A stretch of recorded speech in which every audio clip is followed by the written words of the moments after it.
5th. Here's Jamie Little. Well, Ross Chastain, certainly the story of the week with Denny Hamlin and what happened between you guys at Gateway. Last time everybody heard you, you were saying you will have to field an apology. Has there been any communication since? Yeah, Jamie, I've talked to all parties involved, and I believe I should be in this car, and I believe that I did make a mistake and I hit Denny too hard, but I'm not the first guy to do that. I hit him way too hard, so I hate that I took them out of the day.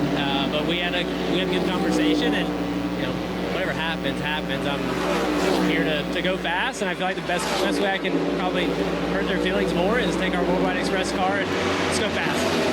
Well, he was certainly fast the last time on a road course, Mike. He won at Circuit of the Americas. Let's have a look 1 week ago to what happened between Ross Chastain and Denny Hamlin.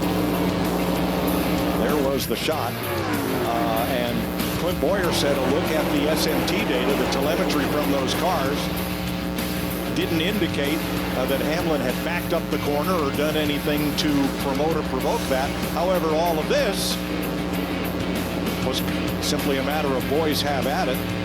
Scott Miller, NASCAR VP of Competition, was asked after the day for his take on this, and he says as long as these drivers are not using their cars as a weapon, we're going to let them race.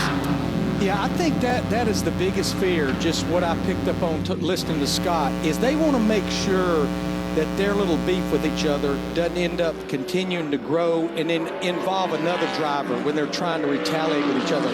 You know, Mike, I actually talked to some folks internally with Joe Gibbs Racing, and speaking of Joe Gibbs Racing, Denny Hamlin is doing exactly what I had talked about. He has not come off the racetrack since this practice started. He's actually completed working on 12 laps. But Mike, I'm actually pretty impressed. It's starting to really fall off now, but this is exactly what I was talking about. When he was on lap 10, it had only fallen off about a second, 3/4, but right now it's up to about 3 seconds in that 11 or 12 laps.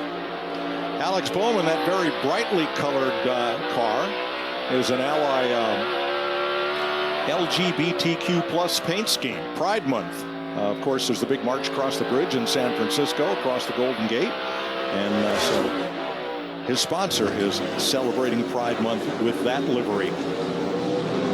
Mike, I was saying, to put a period on Hamlin, the only thing that I totally disagree with what Denny did at St. Louis was when Ricky Stenhouse Jr. gets into Bubba Wallace, and Hamlin wants to take that into his hands and retaliate against Ricky Stenhouse Jr. You can only wear one hat when you're driving that 11 car, and it needs to be a driver hat. Good point. Allmendinger quickest as this session draws to a close. He is pulled right onto the bumper of Michael McDowell as they go to turn 11 to end the session.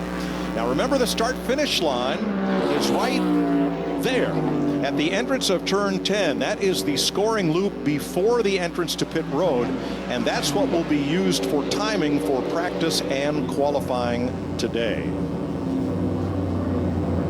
Humdinger top of the chart by a 1/10 and a half.